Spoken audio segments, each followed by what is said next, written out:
there's a new character that gets introduced. It's Jared Leto, and we call him Angel Face. And Edward Norton, you can tell, doesn't realize it himself, but he's starting to become jealous because he was sort of number one, and now we've got Angel Face. I am Jack's inflamed sense of rejection. I introduced this pulse, and it builds, and it builds, and it builds. We cut to the exterior of the tavern, and there we hear then the sound build up again, and it builds into the sound of the crowd of the men in Fight Club, and it starts low and it speeds up. And as it speeds up, Fincher's image is speeding up.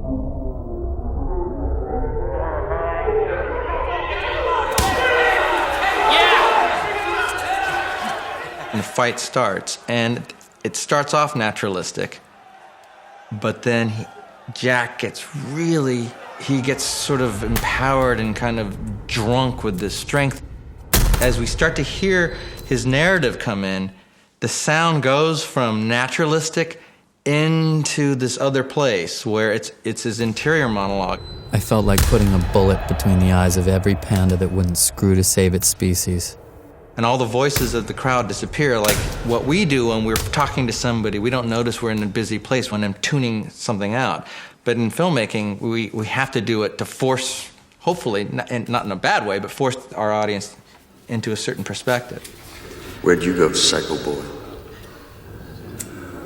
I felt like destroying something beautiful.